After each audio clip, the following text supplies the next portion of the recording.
வணக்கம். நான் உங்கள் சரவணன். இன்னைக்கு எதை பற்றி பேச போகிறோம் அப்படின்னா, கொல்கத்தாவில் நடந்த அந்த பெண் டாக்டருக்கு நடந்த கொலையை பற்றி. அந்த காட்சியை பார்ப்பதற்கோ அதை பற்றி பேசுவதற்கோ இதயம் உள்ள யாவருக்குமே ரொம்ப மன வலிமை உள்ளதாகத்தான் இருக்கும். அந்த செய்திகளை கேட்டுட்டு என்னால் கடந்து போக முடியவில்லை. ஏன் அப்படின்னா, நாம் நம்முடைய சமூகத்தில் அன்றாடம் பார்க்கக்கூடிய நடமாடும் தெய்வங்கள் பெண். அப்படித்தான் நான் பார்க்குறேன். இந்த உலகத்தில் அவங்க ஒவ்வொன்றிலும் தெய்வமாக தான் வாழ்ந்துட்டுருக்குறாங்க.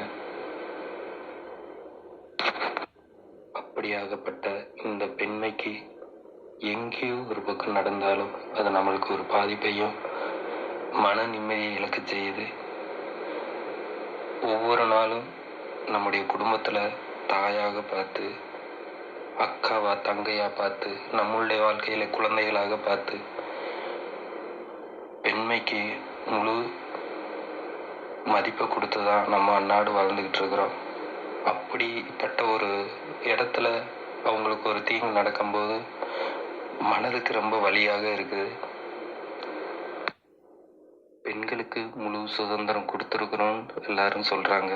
ஆனால் அது எந்த அளவுக்கு எங்கே எப்படி கொடுத்துருக்குறாங்கன்றது எனக்கு தெரியலை. அதுலேயும் ஒரு அளவுகோல் இருக்குன்றத இப்போ நடக்கிற ஒவ்வொன்றும் நல்லாவே எடுத்துக்காட்டுது. சொல்லுவாங்க, ஒரு பானைக்கு ஒரு பருக்கை தான் பதன்னு சொல்லுவாங்க. அந்த மாதிரி தான் இருக்குது நடக்கிற நிகழ்வுகள்லாம் பார்த்தா. எடுத்துக்காட்டுக்கு அப்படித்தான் இருக்குது. நம்ம நாட்டுக்குள்ளதே வாழ்கிறோமா இல்லை காட்டுக்குள்ளதான் வாழ்கிறோமான்னு தெரியலை. பயமாக இருக்குது. இன்னைக்கு பெண்கள் எல்லா துறையிலும் சிறந்து விளங்குறாங்க. எல்லா நிர்வாகமும் பண்ணுறாங்க. அவங்க எவ்வளோதான் போராடி எல்லா துறைகளும் வந்தாலும் அவர்களுடைய பாதுகாப்பு கேள்விக்குறியாக தான் இருக்குது. இதை இந்த சமூகம் சீர்திருத்தம் செஞ்சு பெண்களை அந்நாடும் மதிக்கத்தக்கக்கூடிய இடத்துல வச்சு தெய்வங்களாக பார்க்குறோம். நம்ம அவர்களுக்கு பாதுகாப்பு கொடுத்து அவர்களுடைய பயத்தை போக்கி இன்னும் மென்மேலும் வளர நாம் உறுதுணையாக இருப்போம். எவ்வளவோ கனவுகளோடு அந்த டாக்டரை பெண் பிள்ளையை பெற்றவங்க இருந்திருப்பாங்க. அவங்களுக்காக எவ்வளோ தியானம் செஞ்சுருப்பாங்க. அந்த பிள்ளையை எப்படி வளர்த்துருப்பாங்க. இந்த சமூகம் கொஞ்சம் புரிஞ்சுக்கிறணும். இனி வர காலங்களாவது இது போன்ற துயர சம்பவங்கள் நடக்காமல் இருக்கணும்னு எல்லாரும் உறுதிமொழி எடுங்க.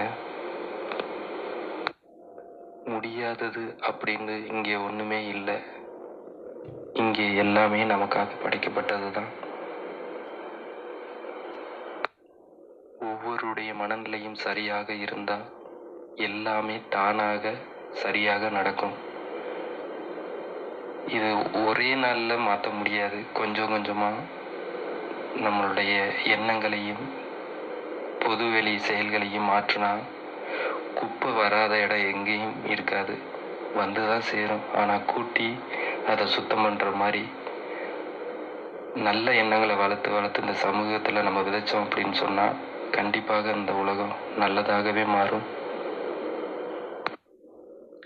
அந்த பெண்மை இழந்த அம்மா அப்பாவுக்கு என்னுடைய ஆழ்ந்த இரங்கலை தெரிவித்து கொண்டு இறைவனிடத்தில் இது போன்ற சம்பவங்கள் இனியும் நடக்காமல் எங்களை காப்பாற்றுன்னு வேண்டிக்கிட்டு அவருடைய அந்த பெண்ணுடைய ஆன்மா சாந்தி அடைய அவர்களுடைய அம்மா அப்பாவுக்கு இறைவன் முழு மன நிம்மதியை கொடுக்க வேண்டுகிறேன்.